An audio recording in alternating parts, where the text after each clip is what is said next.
train rolling, freight train rolling, freight train rolling, rolling on down the line.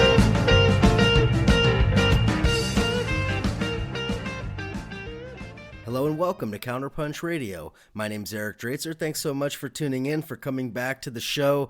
I hope you enjoyed the last couple of episodes. I really enjoyed making them. I know that there was a significant amount of time between some of these episodes, but sometimes life gets in the way, and I know you all know that I mean it very much when I say that I do my best to put this show out there, but I got a little one at home, I got a life going on, I got all kinds of things, and I got the flu, and all these other things happen. So we're back on schedule, we're back on track, and we're really going to try to keep it to an every week type of thing because so much is happening. And when I say stuff like that, it's not some kind of cliche. I really do feel sometimes like there's just not enough hours in the day for me to cover everything that's going on, and certainly not in the depth that it requires. But to be honest with you, I really think that that's one of the things that Counterpunch really represents. It represents critical and detailed analysis, not some 10-second soundbite, not some,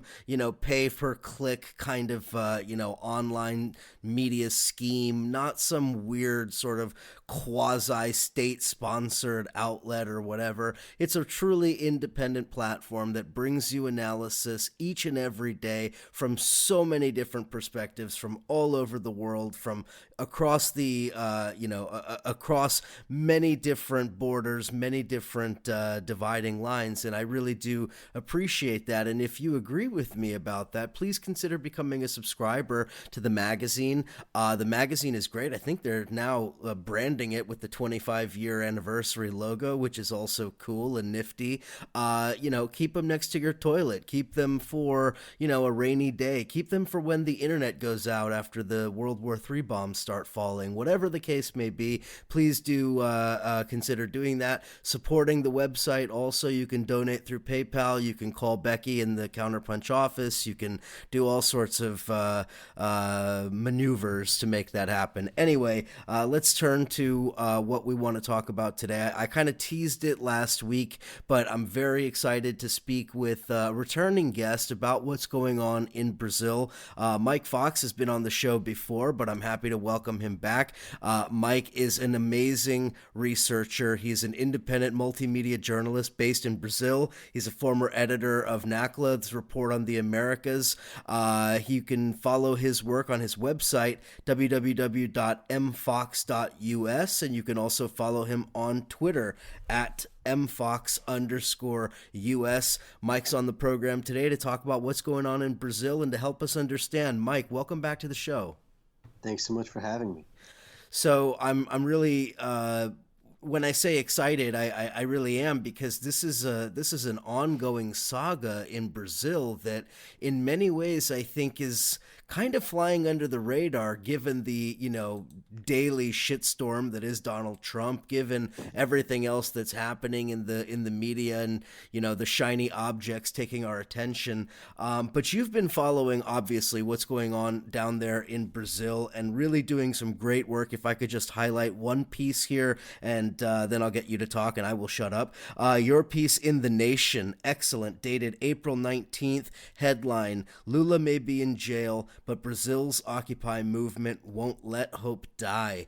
Great article, gives so much information. Let's begin there, Mike, if we could. You start the piece at a critical moment earlier this month. Tell us about that moment. Tell us why it was important and what the mood was like in the, where it was taking place and in the country. Yeah, so it begins, I guess, at this point about two and a half weeks ago in a suburb of Sao Paulo called São Bernardo do Campo.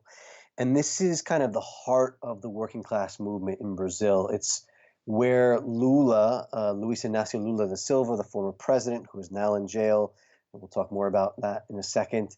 This is where he got his start. This is where he's from. He was a union worker. He was with the metal workers. And so this spot has a really, really key, important kind of imaginary for people to understand kind of where the whole working class struggle and where kind of the left has come over the last 4 decades. So he found himself just about 2.5 weeks ago there at the Metal Workers Union at the headquarters in San Bernardo do Campo, which is again where he got his start. It's where he got his beginning back in the 1970s. And the Supreme Court had just ruled against him. Now, I guess to put all this together, we have to go back just a little bit. So he was convicted of corruption for allegedly accepting a beachside apartment as a bribe in exchange for a company receiving government contracts. That's the allegedly, right? And so basically, he was convicted of corruption. This was last July. He brought out appeal. In January, the court saw the appeal and rejected it. And then there were several different rounds of different obstacles and different kind of embargoes on that appeal. But that's what brought us back to April. Essentially, it came before the Supreme Court whether or not he would have to go to jail before taking his appeal throughout all the courts. So if we go back just a little bit, according to the Constitution, the Brazilian Constitution, it says that people have the right to be able to appeal, and only in the very end can they be jailed. That's essentially what the Constitution, or at least what a lot of people read the Constitution as. According to what the Federal Supreme Court back in 2016 said, they said no. After you've brought it up to one appeal and it's been rejected at that point, you can then serve time. So this all came to a head back, I believe it was April 4th. And that's when the Supreme Court basically said they rejected his appeal. That he was trying to say, no, I should remain free while I continue to appeal. And they voted that down 6 ministers to 1. And then within 24 hours, the man, Sergio Moro, who's been kind of the main judge behind the whole Petrobras Lava Jato corruption investigation, and we'll get into that in a second. Lula's case obviously falls into that. And so basically he said no, and so you're going to jail. And so he ordered Lula to appear before jail. This was on a Friday at 5 p.m. So the day before, when this all went down, 24 hours, this was a Thursday, then so Lula went to the union headquarters, and basically his supporters started to descend on in and around the headquarters building. People saying, we will not let him go to jail, and we're going there to protect him. They had called for this large mobilization, and thousands of people came from across Sao Paulo. They came from neighboring states. And that's kind of where my story begins in the Nation article. And that's where I found myself running to the mobilization. And I arrived there about an hour before the 5 o'clock deadline was supposed to pass. Now, just to put this into context, this is a union building that has had years, decades of important workers organizing. But people there that night, and they were basically there for essentially 39 hours, 40 hours, they just could not get over the fact that how historic this was. I mean, what you had was a situation, and it wasn't just union workers, right? It was the PT, obviously the Workers' Party, but then you had tons of social movements. You had the landless workers movement that brought in buses of hundreds of people, and they were kind of sleeping down hallways and here and cooking for people. You had the CUT, which was the largest, labor federation in the country, and they were there. The homeless workers movement also, which is very strong in Sao Paulo in particular, they were there. And so this was really kind of ground zero. All the televisions were focused on what was happening here, because basically Lula, he didn't come out with any statements, but it was very clear by the time I got there around 3:30, 4 o'clock, that he was not going anywhere. He had to appear before a court in Curitiba, which is 4 or 5 hours away by bus. It's about an hour by plane, and he did not appear. And so there was a lot of fear at the moment. By that point, 5 o'clock in the afternoon, when the deadline passed, okay, are the police going to raid? But people, there were thousands there. People continued chanting.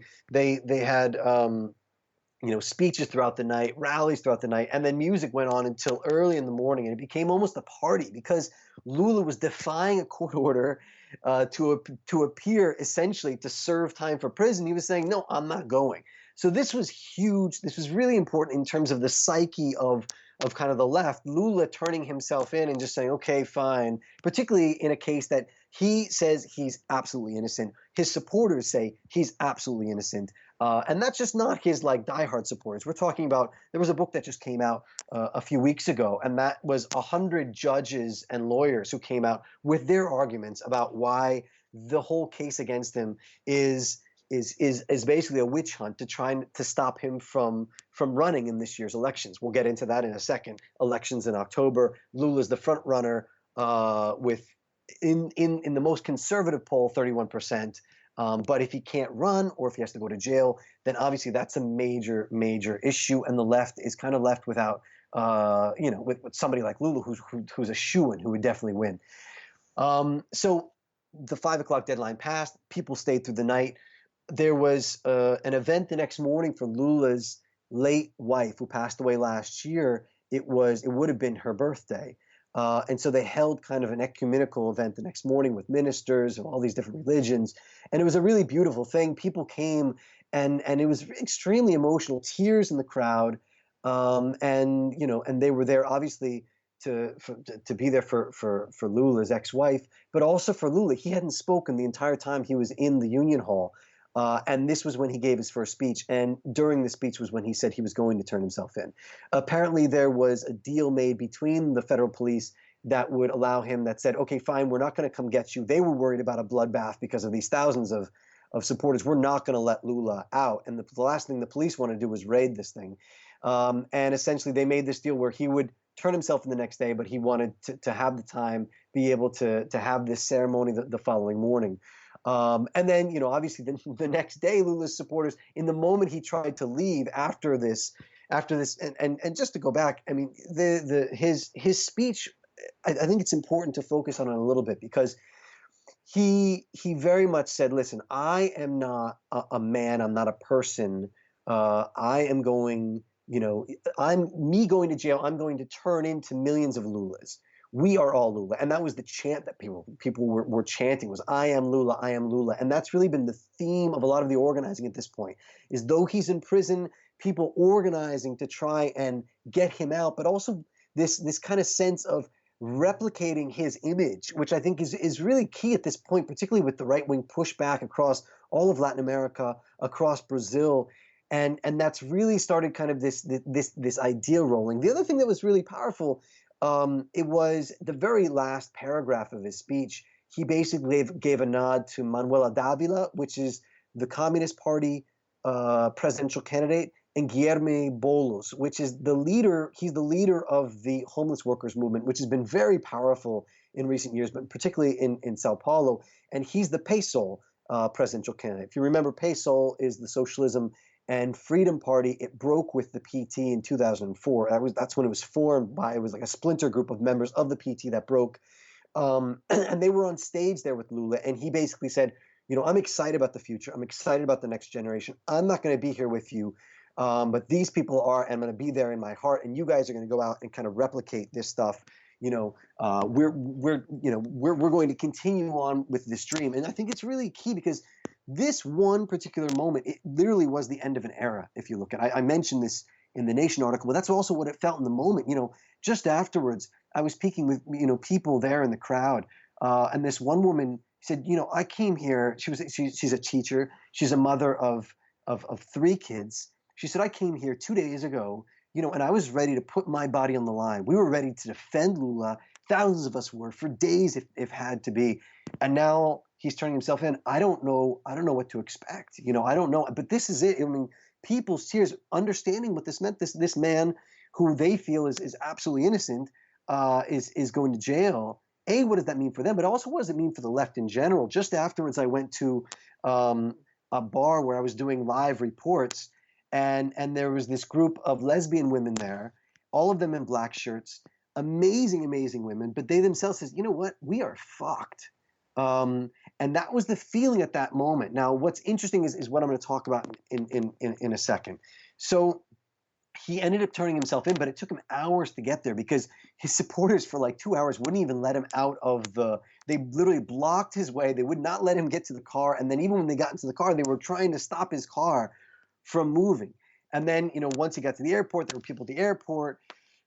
So I was basically just a couple of hours ahead of him. As soon as I found out that he was headed to Curitiba, which is where he was going to the federal police prison, then I ran to the airport, hopped the flight, got to Curitiba, and so I was there about 2 hours before he was. And just outside of Curitiba, you had the opposition protesters, anti-Lula protesters. You had the pro-Lula protesters on the other side, and it was almost like this metaphor for the country, right? Because the country is extremely divided over this case.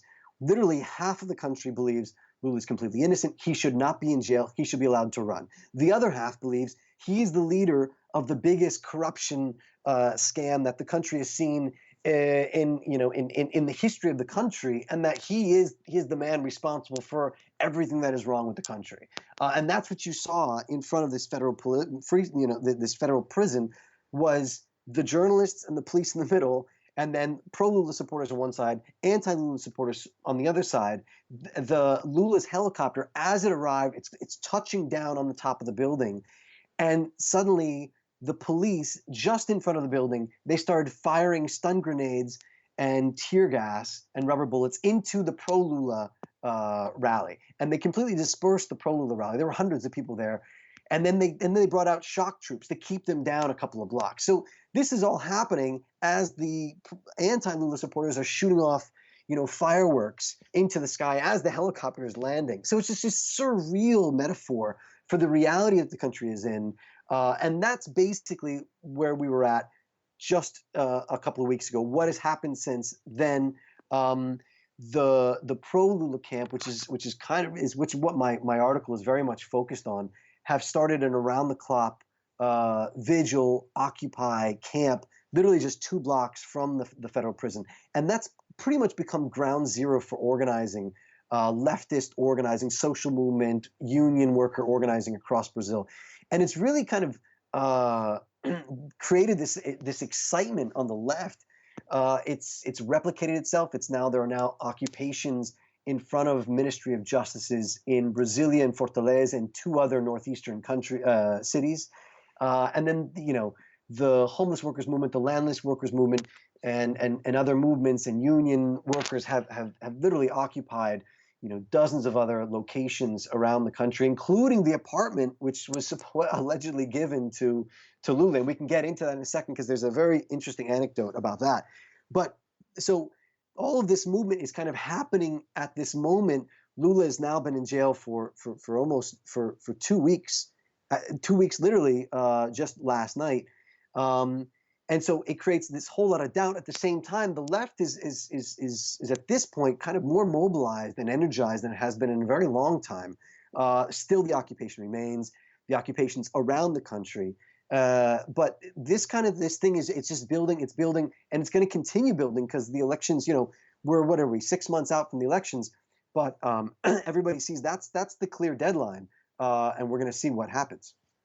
That's an excellent rundown. Thank you for that. Now, one of the things that's really interesting to me is that it seems like, and just based on your description, this is what it sounded like to me. And I know that there are some people who get shivers down their little spines when they hear the word, but it definitely sounds like a right-wing conspiracy here, and that the judges who are in effect hand in glove with the Temer government, who are trying to essentially prevent what amounts to sort of a fait accompli, for the right, wherein the right would get trounced in these elections. And so instead, seems like they're kind of using, legal, if not extra legal maneuvers to prevent Lula from running in the way that they kind of sort of did in terms of ousting Dilma. So can you talk a little bit about the way in which what we're seeing happening to Lula now is a continuation of at least a 2-year process by the right wing in Brazil? And then the second part of that is that how people on the street and on the left see it? Well, the answer to the second part is yes, no doubt. Almost any, Lula supporter, and like I said, if you look at half the country, essentially says, A, Lula should be allowed to run, and B, that's why there's a major campaign that says elections without Lula is fraud. And that is kind of the major campaign on the left. So Lula should be allowed to run. That's the point. And they do see this as a continuation of the coup. A lot of people are very clear about this. At the moment that Dilma was ousted, and just to remind listeners, so Dilma Rousseff, she was the president. She was kind of the successor of Lula. Lula was the president from 2003 through 2011. She was voted into office 2011. She won again, and she was in power in 2014, 2015. She that was her second term. She was ousted in what many people believe was a congressional coup, because she was taken out for budgetary manipulations, which in the day after she was ousted, they changed the rules and said that those particular moves that she did should not be illegal. Now, they weren't illegal in the first place. Tons of people have done them before, but they specifically said these are not illegal now. So you can just tell that she was ousted by a completely corrupt Congress, and corrupt. I don't have the figures in front of me, but something like a third to half of the lower house and the Senate are themselves under investigations for corruption. And so that was 2016. And even at that moment, a lot of people started saying, well, the next person they're going after is Lula. And they're going to find a way to go after him. And it's very clear also, I think, so this is just the very first legal case they have against Lula. There's another for corruption. There's another 4 or 5 that are kind of just, in the courts and working their way through. And the way I see it, and the way a lot of people see it, is they're just kind of throwing stuff. They did this against Dilma too. They tried to see what would stick, throw it up against the wall, try and see what would stick. Oh, this stuck. Okay, great. Then let's run with it. I think part of this, there was a really good interview. First off, there's a really good article that Mark Weisbro from CEPR, the Center for Economic and Policy Research, wrote in The Nation just a couple months ago. And there was a really good interview he did with The Real News just a few weeks ago, in which he talks about the basis, or kind of the lack of evidence for Lula's conviction. And here, I mean, it's very clear for Lula's supporters and a lot of judges and lawyers as well, that there is no evidence. So basically, they said he had accepted this apartment as a bribe, essentially, but there was never any proof. There was never his name on any receipts. He never lived there. I believe he did go there once or twice. He said that they went there because he was considering purchasing it, but they didn't. In fact, one of the times when they left, he told his wife, and this is what he told one of the journalists. He told his wife, "This apartment just has there's too many stairs. Can you imagine us being here with our kids? It'd be impossible." Well, no one had actually seen, and this is super interesting, when the homeless workers movement occupied the apartment about a week ago, they actually took a video of it and took a bunch of pictures, because part of the lawsuit against Lula was that not just that he had accepted this apartment, but also that all these upgrades had been made to the apartment, and they had been made because it was going to be given to Lula, essentially. But they go into the apartment, and the apartment, I mean, it's not trash, but it's not a luxurious $1 million apartment. And the stairs just, I mean, there really is, it just keeps going up the stairs. So they said part of what the lawsuit had actually said, that there was an elevator that had been put in. The homeless workers movement found no elevator. There may have been an idea of putting one in, but there was none. And basically what the homeless workers movement said, what people that were there say, well, if it's Lula's, well, then let us stay. Well, there's no reason for us to be evicted, right? And they were evicted. So it's just, you're trying to point out the inconsistencies within kind of the legality of what the reality is here. So all of this, in his report, Sergio Moro, who is this judge, he has ties to the PSDB, which is the major right-wing party that the arch nemesis they've always been the arch nemesis of the Workers' Party and Lula. And yeah, I mean, that's basically what the theme is. The idea is that, yes, the Lava Jato investigations have taken down real people that have actually been, involved in corruption. And that's absolutely true. But there's also been kind of this push to, particularly within the media, and this is very clear, taint the PT as the party that has really, been responsible for bringing corruption to Brazil, or at least carrying it out. And if you look at the figures, PT is down at number 5 or 6 in terms of the parties that are the most corrupt or that have been most involved or most tagged within the Lava Jato investigations. And the Lava Jato, now what's interesting is they have steered completely clear of the PSDB, the major right wing party, and just now Acio Neves, who was the former presidential candidate who ran against Dilma in 2014, he just now the Supreme Court decided just this last week that he can be brought up on corruption charges under the investigations. So all of this is happening. And meanwhile, it's important for people to understand that the Temer government that came to power after Dilma is itself has been involved in numerous corruption scandals, investigations. Temer himself, I think it's something like 6 or 7 top members of his cabinet have had to step down because of audio tapes that came out of they themselves asking for bribes. So all this is happening at the same time. So the people that actually came to power after Dilma herself was not corrupt. They were never able to take her out for anything being corrupt. But the people who actually came to power are. And so that's what we're seeing is a reality in Brazil where the right that did not obviously never felt comfortable with, Workers' Party government under Lula or Dilma, in which the focus was on poverty alleviation. Now, it was not radical, it was not revolutionary like, say, in Venezuela or Ecuador and Bolivia, but they lifted 30 million people out of poverty. The focus on using government funds for social programs and for education and for healthcare. The offshore oil reserves called Pre-Sal. The idea is those would go directly into social and education fundings, and just under the last 2 years, the Congress has opened those up for foreign companies to exploit and whatnot, and those are definitely not going to social and education. So all of this has happened, and that's why this is such an important issue, is because the elections here this October offers the possibility of the left coming back to power, inverting. Turning the clock back on all of these major reforms that the Temer government has passed. We're talking about a 20-year spending freeze. We're talking about major labor reform, which is, gutted workers' rights. And so the possibility of reinverting this and not even to talk about the privatizations that have been happening to ports and airports and roads and whatever else. So the possibility of kind of moving back, shifting back toward the left, and Lula offers that possibility, and the majority of the people actually want him to run and to be in power. So that's where this all is happening.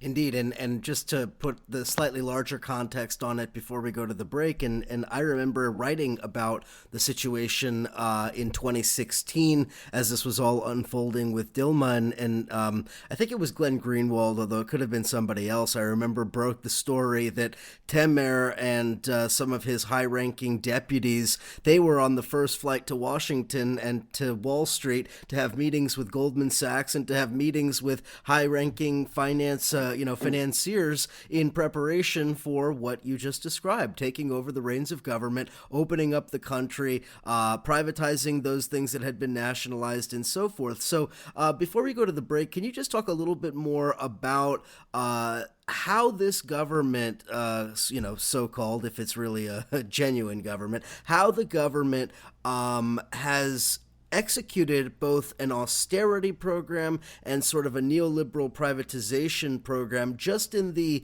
what has it been, 20 months or 22 months since Dilma was removed?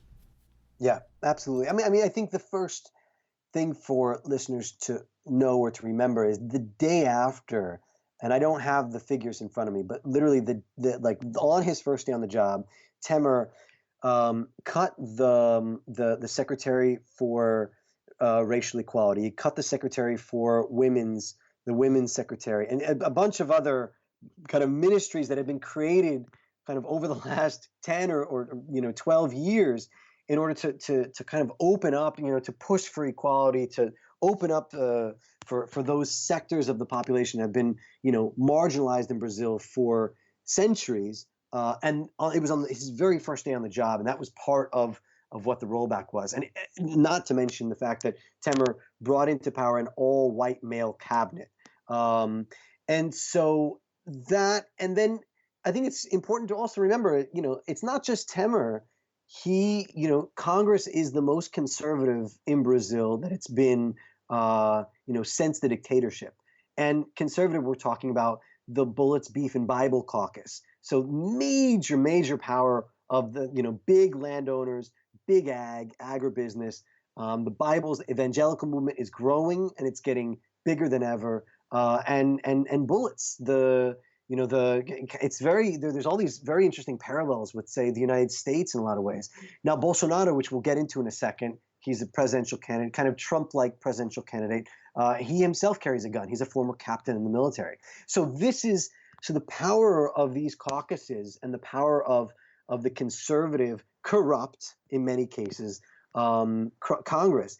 These are things they've wanted to push through for years or decades anyway. So with the switch, getting the PT out of the way, Temer, who was part of the PT coalition with the PMDB, and they kind of joined forces with the PSDB that I mentioned before, kind of the staunch enemies of the Workers' Party, and they themselves have been able to push things through. Now, it is important to remember that, what we've had in the last couple of years are some of the largest general strikes that Brazil has seen in say something like a half a century or something like that, where millions of people have stopped working.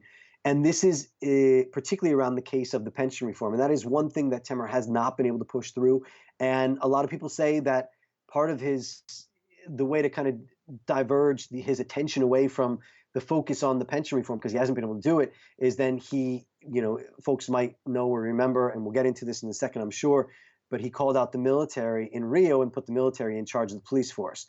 So it's the military intervention, and that's been ongoing for about a month and a half.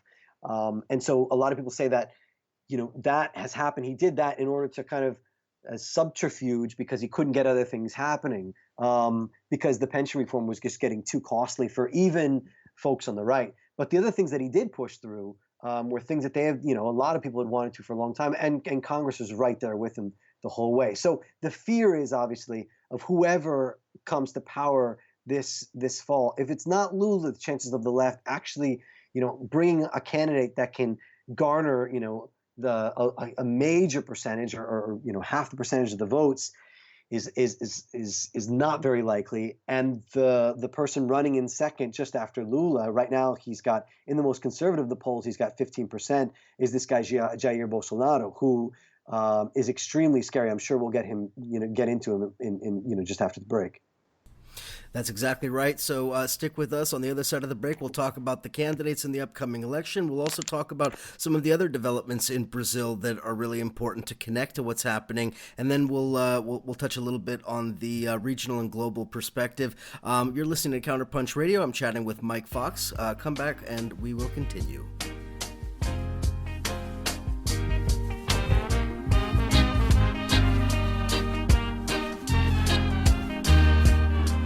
You're asking what is socialism and what it really means.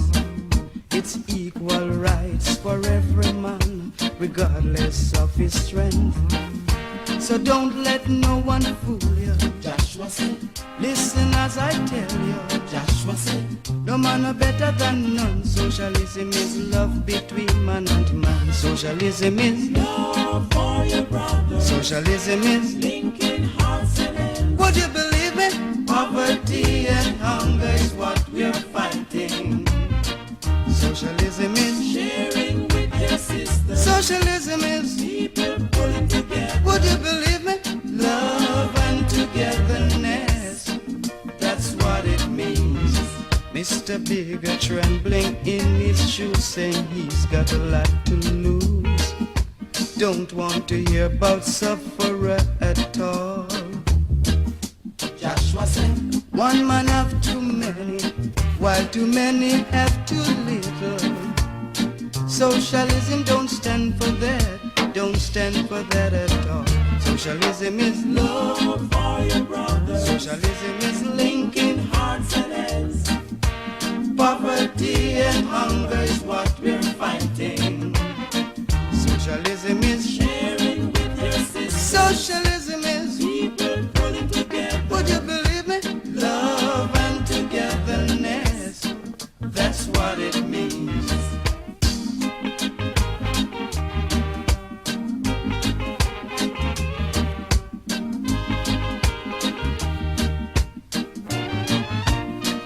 Socialism is love for your brother. socialism is Linking hearts and hands. poverty and hunger is what we're fighting. Socialism is Sharing with your sister. do you believe me? People pulling together. Oh, Love and togetherness. That's what it means. socialism is Love for your brother. socialism is Linking hearts and hands. poverty and hunger is what we're fighting. Socialism is Sharing with your sister. socialism is People pulling together. And we're back here on Counterpunch Radio. I'm chatting with Mike Fox again. I mean, he has Brazilian politics on lockdown. This is your one-stop shop for understanding what's going on in Brazil. Follow Mike's work. Follow him on Twitter at mfox_US and also at the website that is www.mfox.us. So, Mike, before the break, you were telling us a little bit about the upcoming election, and aside from Lula and the traditional right wing, there is this outlier. Tell us a little bit more about the quasi-Trump waiting in the wings, and what are his politics, and what should we take away from the fact that he's likely to be a force in these elections? Well, he's already a force in the elections. And he has a major grassroots support, very similar to kind of the Trump movement. And these people are pretty fanatical. Like every time he goes to an airport, he flies to a new spot, he gets hundreds of people out. They're in T-shirts, they're cheering, they basically take over the airport. And this is not something that, you might say, oh, well, maybe it's a media construction, because a lot of the, in terms of the reporting as of lately, that I've been going to some of these right-wing protests, and people love this guy. And it's not just somebody that, oh yeah, maybe I'll vote for him, but every single person I ask at these right-wing protests, they say, oh, I'm voting for Trump. I'm not Trump. I'm voting for Bolsonaro. There's no doubt about it. So who he is a former captain in the Brazilian military, and he was a captain under the dictatorship. And that's important to understand, because the dictatorship, hundreds of people were disappeared and killed, thousands were tortured, respect for human rights just did not exist. And so it's important to understand where that comes from. He has been a member of Congress for something like 20 years, but always a very kind of sideline member, just because of his politics were just so far out there. He carries a gun, extremely xenophobic, racist, homophobic. Right now, it was just brought up recently, the Attorney General has brought up charges on racism against him. He's been fined for homophobic charges and sexist. I mean, the guy he's like Trump, but it has to take it to a whole other level. And that's why it's really concerning for a lot of folks on the left, LGBT folks, and Black communities, quilombos, kind of traditional communities of former slaves and their descendants. This is somebody that they could really see rights being rolled back in a major way. And with his kind of rise, and with the folks that have been interested in him, you've also seen the rise in kind of in what you could almost call like the Brazilian alt-right. There have been attacks on Afro religion communities, and particularly in Rio as of late, but also on gay communities across Brazil, and it's been increasing just in the last kind of year or two. It particularly since the impeachment of Dilma, or just before then. So, this is a very, obviously a part of the interest that here is kind of like you said, like an outlier, right? He's kind of an outsider that brings in. He has never been tagged for any corruption charges, so that's something that a lot of people on the right really like. And like I said, after Lula, he is the front runner. And he's the front runner for most of the polls after Lula. And so obviously that is a major concern. Some people think that what we might see this fall is kind of a France-like, situation where you've got kind of a neoliberal like Macron, and the left is almost forced to vote for somebody like that in order to keep Bolsonaro out of power. Brazil has a runoff system. So if no one gets more than 50% in the first round of elections in October, then it will go to a runoff. So it kind of depends on who can be the front runner and second place. Mike, I want to just ask you very quickly, what is the makeup of Bolsonaro's base, and how does that relate to the rest of the right wing? So, for instance, just to put it in perspective of those of us in the U.S., for instance, we saw in 2016, while I think any clear-headed, rational person understood that Trump was mostly hot air and wouldn't be any kind of a, revolution in foreign policy or anything like that, there was clearly an antipathy between Trump's base and what was traditionally the base of the Republican Party. That is to say, the evangelicals and many others actually shifted further right, away from the mainstream right wing and towards a Trump. What I'm wondering, what is the makeup like on the right in Brazil in the wake of Bolsonaro's ascension to this prominent position? Is the right unifying behind him? Is it fragmented? How do you read it? It's a good question. It's not necessarily unified because the PSDB is still, going to be throwing out their presidential candidate. I think obviously if Bolsonaro was the guy on the right that came into power, just like the Republican Party, you'd see kind of a unification behind him in the runoff election.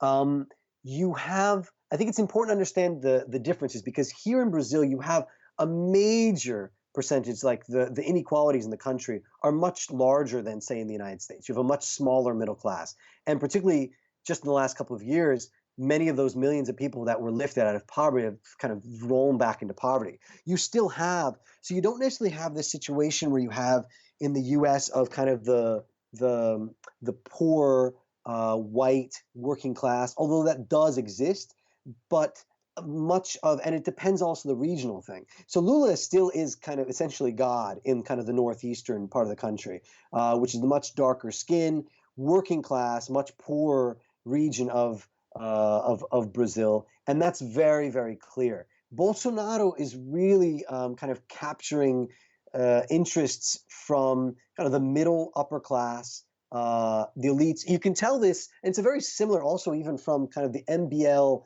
and the Vem Pra Rua groups. We spoke about this the last time we talked. These are kind of the Tea Party style groups that have really kind of grown and exploded onto the scene in the last 4 years. They were really kind of very important in the impeachment against Dilma, and also receiving money and funds from elsewhere, Koch brothers and whatnot. And so Bolsonaro is very much their guy, and you're seeing them become very active in terms of that movement. There's a lot of youth that are out there that are behind Bolsonaro, and so it is a very interesting situation. The more staunch, the entrenched, parties, the PSDB, whatever else, they still have, in terms of the right, they still have their supporters. But there are some folks that would vote for Lula, and we've seen this in some of the polls. Some folks that would vote for Lula, if Lula's not in, they would be more than willing to vote for Bolsonaro. The corruption theme in Brazil has kind of shaken stuff up a lot, and I think it's important to understand that within the kind of the larger political scheme, that people are saying, well, everybody's corrupt, we want somebody new. So that's become kind of an outlying question in terms of a lot of people, and that includes the PMDB. The PMDB is the largest political party in Brazil, but it's never really had its own identity. It's kind of jumped on board where other people stand. So for the last 4 terms, it's been with the PT. Before then, it was with the PSDB. So it has its ability to kind of move from one thing to another. But obviously, there's no way that could join forces with the right now from the flip that it had, because that's Temer's party, and its current government is completely right wing, neoliberal. So that's not clear where they stand. But in terms of the electorate, people are really looking to Bolsonaro because they say, well, he's not corrupt, and we want it's kind of the same thing you heard in the U.S. right after the economic financial crisis back in 2008, 2009, 2010, get them all out. We want all those guys out. That's what you're hearing now in Brazil. And so that's where Bolsonaro kind of comes and has the ability to really garner support from a lot of people. Yeah, and it's interesting because unlike Trump or other political figures that have risen, in much the same vein, Bolsonaro does have a couple of decades in Congress. It's not somebody who is totally what we would say in the U.S. outside the Beltway or outside of the traditional political arena. But the fact that he's emerged, I think, in this particular time, given the context, I think is really significant, and I think that kind of leads me into my next question about another subject that I think dovetails with a lot of the themes that we've been discussing here, and that is the tragic and criminal assassination of Marielle Franco, which happened just a couple of months ago. Considering the political climate, this was really kind of an earth-shaking sort of event. Can you walk us through who Franco was and why her assassination was such a watershed moment? And then I guess the other part of that is, how does it connect to all of the other things that we've been talking about? Absolutely, great question. So Marielle Franco was a councilwoman in Rio. She was for the PSOL, the Socialism and Freedom Party, which I mentioned earlier, that split with the PT back in 2004. She was from the favelas of Rio. She was from the poor communities, and she was just this woman that carried just so much love, and people just had so much support. I think she was the fifth most voted councilwoman in Rio itself. And she had been very, very vocal about the military intervention into Rio, and she did so many things in that community herself. And she had to fight, she had to struggle just to get her university degree. And she herself had worked with the PSOL in terms of investigations and into the role of militias in the favelas. She was bisexual, she was LGBT, and she was Black. And so her killing, her assassination, and it was a clear assassination. I mean, she was followed after an organizer of Black women leaders in Lapa, I believe, in Rio, and her car was followed, and they were gunned down in the middle of the street. So it was very clear assassination. It was found, the bullets that they found came from police stocks. So it's not clear whether they were stolen, whatever else, but that it was very clear that this was there was some sort of a connection to the police itself. And it's clear because she, like I said, she was very, very vocal about the military intervention and about the role that they were playing in the treatment of communities in the favelas. And this is why her assassination was huge for all those reasons. She was a Black woman leader, extremely important leader, bisexual, but also the fact that she was killed, in the moment that she was killed, and the fact that she had been speaking out against the military intervention led many people to ask the question, was this a state-sponsored killing? And it's an important question. There is no answer to that right now. But the fact that we have to be asking that question raises many, many other questions about what's happening in Honduras, what's happened in Mexico, and so many other kind of places across Latin America. And it's something that we haven't often seen, say, in Brazil. Now, what you see in Brazil, and what you see a lot, Brazil is one of the most dangerous places for campesinos, for low-income communities, for journalists. Just now, there was a report that was released just a week ago from the Pastoral Land Commission that said that the murder of campesinos is the highest it's been since 2003. So that increase has happened under Temer, and they say, the Pastoral Land Commission actually says, it's due to Temer's connections with large landowners, with agribusiness. But so that, yeah, I mean, of course, I think they feel impunity, right? They have a right wing government. They don't feel that they're going to be prosecuted to the full extent of the law. So when you got an activist land activist or something like this kicking up a fuss, just send out a couple of guys, a couple of bullets, and done deal. Exactly, and that's, impunity in Brazil is the law. I mean, that's the rule, and people just understand that. But with Marielle, this takes it almost to another level, because she was speaking out about the military intervention there, right? And so people say, could this be like the first? Somebody said there was an article that that I included in one of the videos that I did about Marielle that said this is the first death, the first killing, the first assassination of the military intervention. There had been several killings, but like in response to the military intervention. So I think that that's key to understand. Now, what came from it was this kind of outrage, this grassroots movement across Brazil, obviously focused on Rio, but there were marches in every single major city across Brazil. So millions of people marched against her killing. And what we saw in that moment was very much kind of a Black Lives Matter moment of people, getting out into the street. And I think what's important to understand is the difference in where these things overlap. So because you would almost never see, say, folks from the favelas of Rio hitting the streets in a pro Lula march, but they were active and out. I mean, that was the focus of Marielle Franco. And you've seen kind of this overlap happening just in recent weeks and recent months.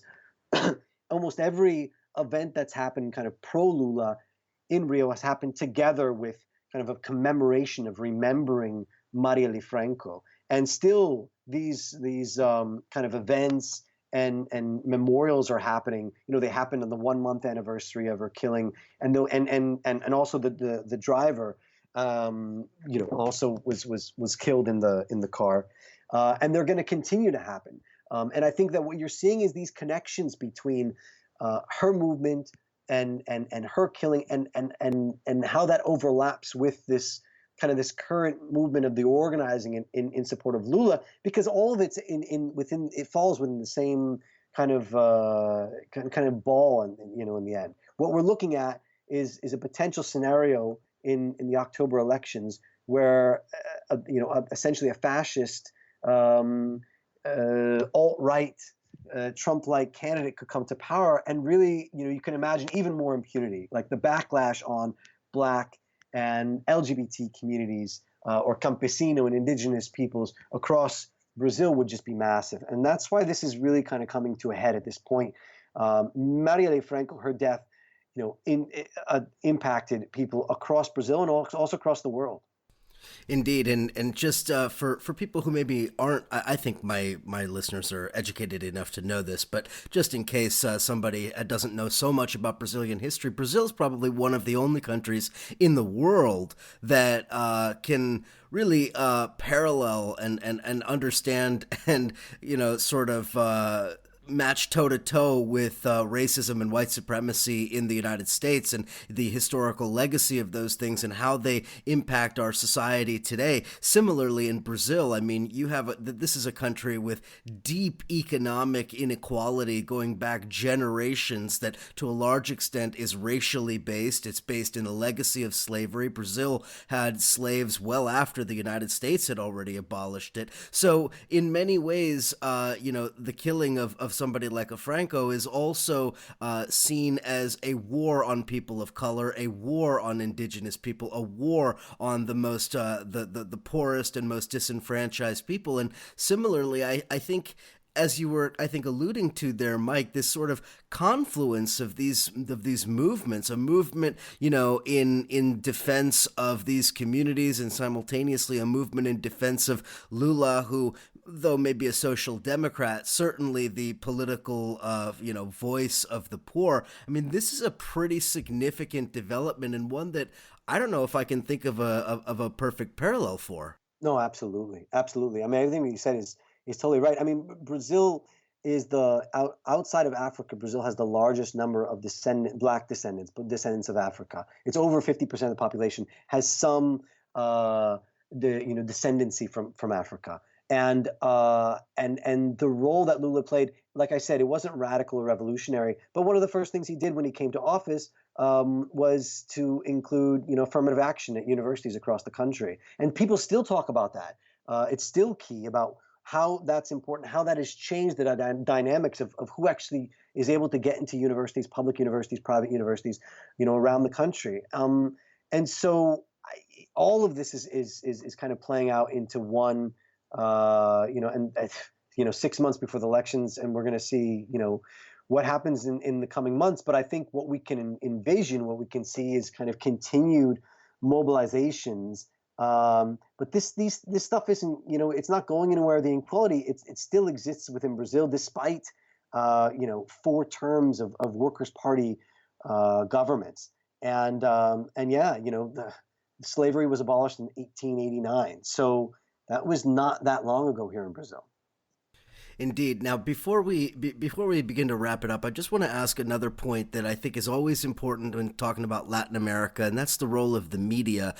People who follow Venezuela, I've done a number of shows on Venezuela, written about it extensively, and certainly other countries as well. You find very similar trends. A mostly right-wing, privately owned media that is to some extent the plaything of oligarchs and the 1% in the country, and is used as a very potent weapon to undermine left-wing, social democratic forces, or, radical left-wing forces, or what have you. I mean, that was certainly the case in Argentina all through the time of Cristina Fernandez's term there, and certainly we see the outcome of that as a right-wing government under Macri has taken over there. We saw something quite similar in Brazil. Can you talk a little bit about the role of the media, A, in pumping up the stories around Lula and in driving a lot of these elements, and then B, how you envision their role in these coming elections? And I guess what I'm really getting at is, are they aligning behind a particular candidate on the right, or is it a little bit more murky than that? Good questions. Global. I mean, there are several kind of right-wing media, but the main one is global, and that's why Lula supporters have often said, they're spray painting all around the city where I live. Golpe global. The coup is global. The global coup. And in fact, the occupations that have happened in the last couple of weeks, many of them have been of global offices, or in different offices around the country. And that is for the role that they've played, obviously, against Lula, building up kind of the case for Lula's jailing, but also, for their continued role in either manipulating the information around Marielle Franco, or even in this latest case around Lula. I mean, there is one really key case that I think is important to understand. Right before the Supreme Court, federal Supreme Court ruling about Lula's freedom that happened on April 4th, the day before, there were 2 generals that came out. One of the generals had come out. He's a general in the reserves, and he came out actually saying that if the Supreme Court came out in Lula's favor, then there was going to be a coup, that there was going to be a military intervention, and the military was going to have to roll out the tanks. The head of the armed forces came out just the day before saying that he did not believe in impunity, and he believed that people need to be brought to justice. Globo took that and basically took it to the next level and said, well, you can hear right now that he's saying that if the Supreme Court doesn't rule against Lula, then there's probably going to be military intervention. This is what one of the newscasters on Global came out and said. So that is the type of kind of manipulation, the type of public opinion creation, and also putting pressure on the Supreme Court. Imagine in a democratic country that the military comes out basically saying, no, you have to rule against this guy, or else we're going to roll up the tanks.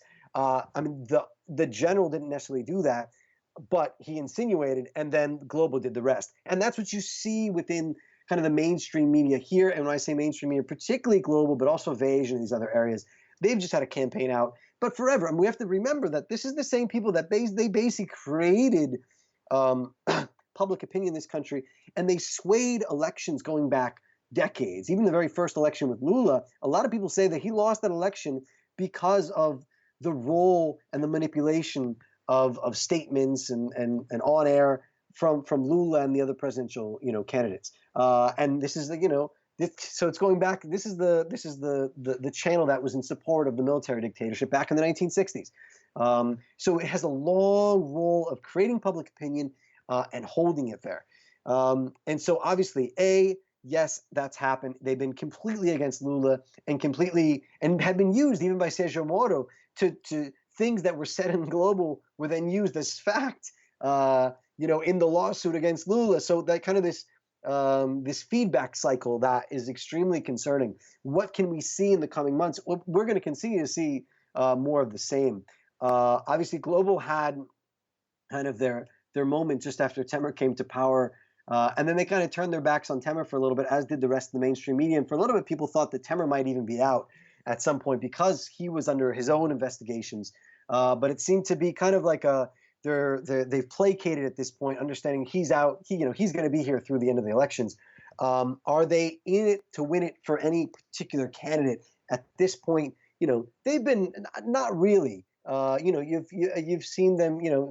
Kind of lifting up Bolsonaro, lifting up other kind of right-wing candidates, but they haven't really chosen their guy just yet. But I think we're going to continue to see what we will see, and there's no doubt, because this is what they've always done, is kind of their backlash against the left, whether that's the PSOL candidate or the Communist Party candidate, whether it's Lula, whoever else. The name of the game right now is take out Lula, and that's what Global's focused on, and that's what all the rest of it is. Absolutely, and certainly not a surprise. Now, and I mean, it's interesting too, because if you remember during the campaign here in the United States, Trump had some hostilities with Fox News on a number of occasions, and certainly there were elements at Fox News that really were unhappy with Trump basically taking a shit on every other Republican candidate and on the rest of the right wing. But ultimately, Fox News has basically become Trump's TV network today. So I can imagine that something quite similar could happen as, if a Bolsonaro were to come to power. But my final question just on the social movement aspect of this. One of the things that, and I'm not suggesting that this is, a criticism, but more, let's call it a concern born of certain experience, that organizing and building a true left alternative and a true left opposition, oftentimes if it's organized around, say, an upcoming election, that it becomes merely an electoral movement rather than a real social movement. And with Occupy, one of the principal criticisms, and I'm certainly one of the people who lodged these criticisms, was that a lack of definitive organization, a lack of structure, and a lack of clear demands left Occupy open to basically being subverted at every turn. And I think, I don't want to get into a whole thing about what happened with Occupy, but that was a lesson I think that a lot of people learned. And I'm wondering, to what extent are those social movements and various other elements that have shown up in defense of Lula, are they building something that goes beyond the electoral sphere? Because ultimately, that's what it's really going to take to unseat the right wing in Brazil. Well, I think there's a couple of levels of things there. I think first off, we're talking about movements. The landless movement is the largest social movement in the hemisphere. They've been organizing for decades and have been able to win land by occupying territory across the country. Territory the size, at least this is from a couple of years ago, was the size of Uruguay that they had been able to win and achieve land for 350,000 families over the last 35 years. So we're talking about a movement that's already extremely organized, and so they're using their resources at this moment and their people to be able to put that into this larger fight, right? The homeless workers movement is also they're growing larger and larger and extremely important, particularly in recent years.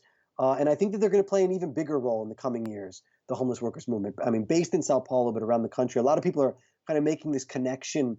A lot of people see this parallel between Lula and what he was in kind of the union organizing of the 1970s, and now what the homeless workers movement is, and the leader of them, Guillermo Boulos, who's the pre-presidential candidate for PSOL, and kind of making these parallels between Lula and Boulos, also because of very similar appearances. So we're talking about movements that are already very, very, the CUT, the largest union federation in the country, which is kind of the parallel to the Workers' Party, and then all the other kind of movements and leftist groups and students and teachers. So we're talking about different movements that have been very organized for a long time. Now, a couple of years ago, they founded the Povo Sem Medo, so that's like the people without fear, and also kind of another coalition of kind of grassroots and parties and movements that have been fighting kind of against obviously kind of in resistance against the coup, and now, fighting for Lula's freedom, which they see as the consolidation of the coup. So I think what they're concerned about right now is right now. It's not just about winning an election. It's about actually fighting, a coup d'état. It's about actually fighting kind of a major backlash and trying to, in whatever way possible, trying to keep the momentum on to turn this thing over with a very clear idea about what things look like in October. So it's not just, this is one of the major differences between Occupy. Occupy was we're against the 1%, but we got a lot of different issues and things, and there was a lot of different ways of organizing.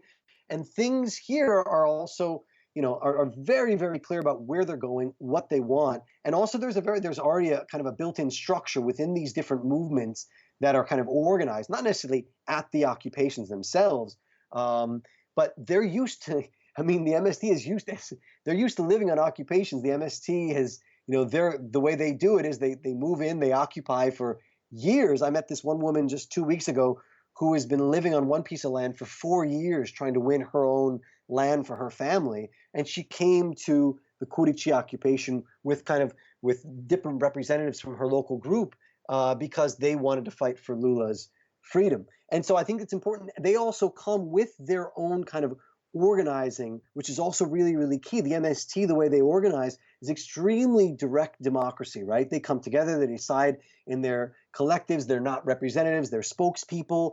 And so that's also really important to understand that is kind of what's happening here. But they've been doing this within their local communities for years, So they come with, there's a lot of consolidated kind of organizing already happening within there. Now, I think the growth and trying to get more people involved and more people from different areas, obviously those people are going to be coming that are going to be newer, but the ability to co-opt these other movements, I think, is much harder because, they're much more consolidated. There is one other thing that I think is an interesting occurrence that's just happened that has not been talked about at all.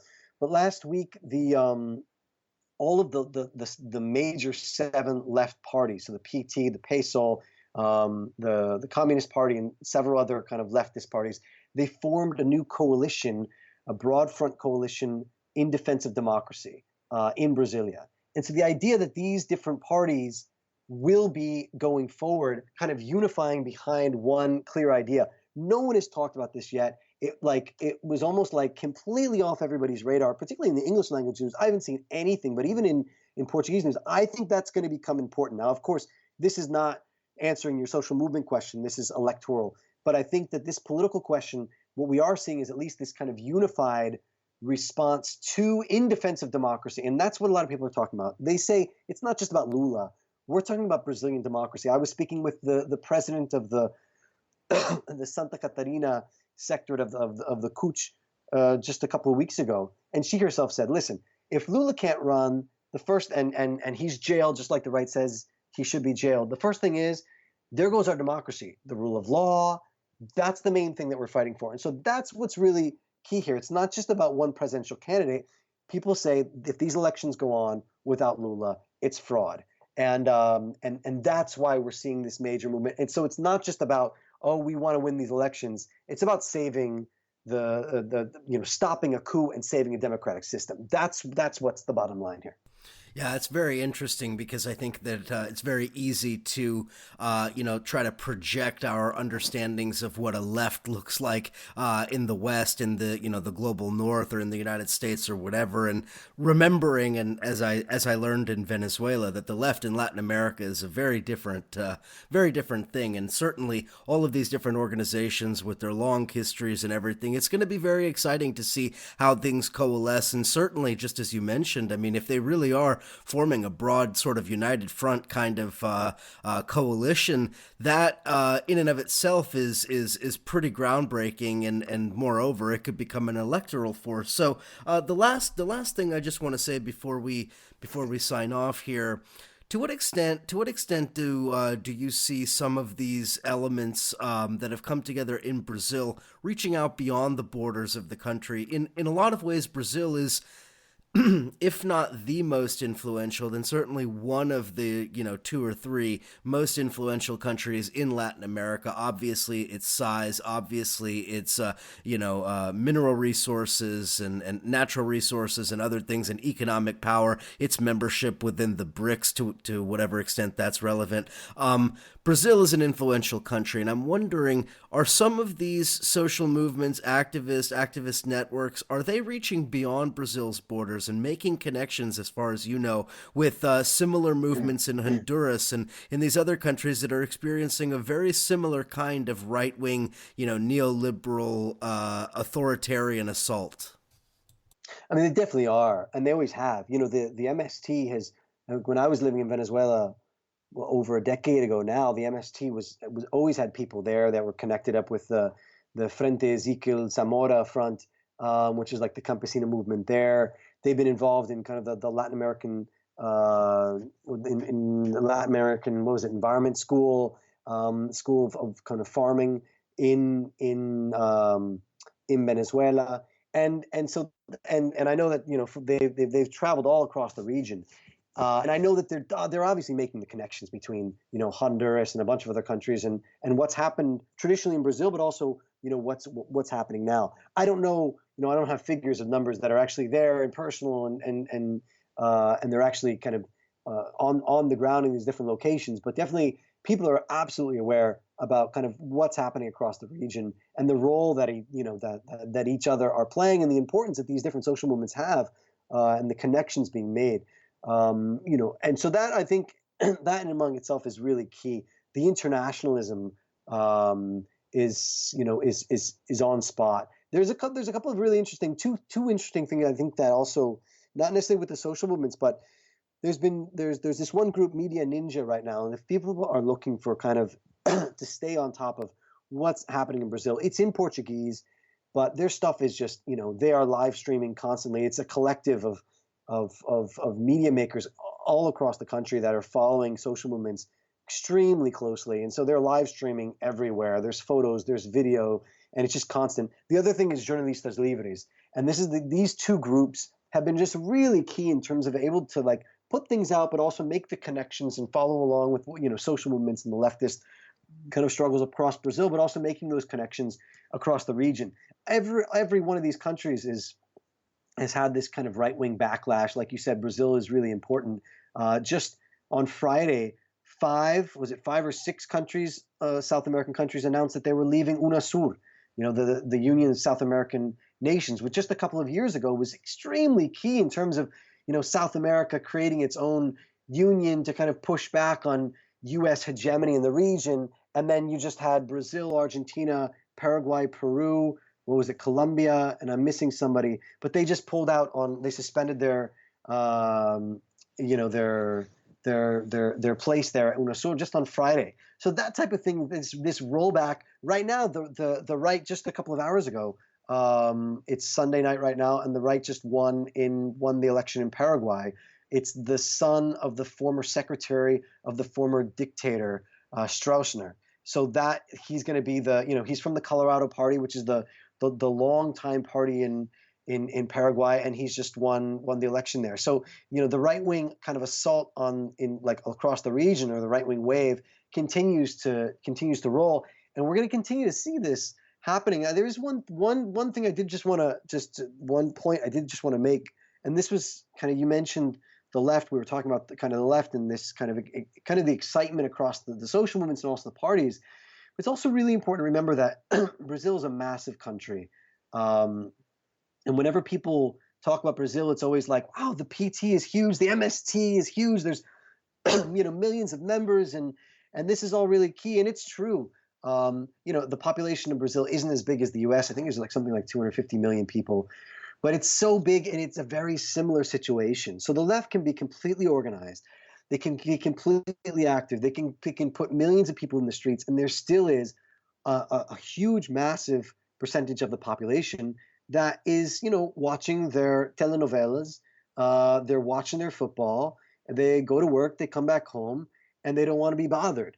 And this creates this dynamic that's extremely, extremely complicated.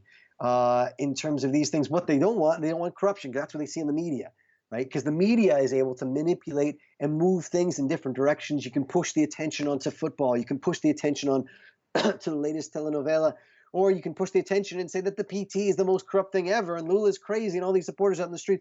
And so that's we're going to, over the coming months, what you're going to see is kind of the same operandi. We're going to see the same playbook that's going to continue to happen, where Lula is continued to be criminalized.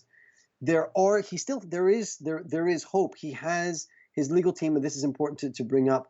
His legal team has, they still have to bring his appeal to both of the Supreme Courts. There is a case that's going to be brought up in the Supreme Court supposedly in the coming weeks that could kind of turn over the habeas corpus thing, the thing where people are jailed after the first appeal. And that could see actually Lula freed within a couple of weeks if it goes his way. He can still run for election even if he's in jail. And it's the Supreme Electoral Court, the highest court of the elections, that will find this, that will decide in September if he can actually run or not. People who are convicted of corruption or other major crimes cannot hold office for 8 years. And the PT has until 20 days out to substitute his candidacy for somebody else. So likely what we will see is that Lula will remain the candidate all the way until as far as absolutely possible. If the Supreme Electoral Court decides he cannot actually run, then we could see the PT substitute his candidacy for somebody else, with the idea and the hope that the wind is already going to be behind those sails to kind of carry that person into power. So it's only going to get more and more intense. It's going to be a roller coaster ride until the very end. Great analysis. That's very well said. Very interesting. Something for us to follow in the coming months. We're going to leave it there. Mike Fox, an independent media, multimedia journalist based in Brazil, former editor of NACLA's Report on the Americas. Follow his work on the website, www.mfox.us. Follow him on Twitter at mfox_US. Mike, great stuff as always. Thanks for all your work. Thanks for coming on the show. Thanks, man. Thanks for having me. And listeners, thank you as always, and I'll chat with you again real soon.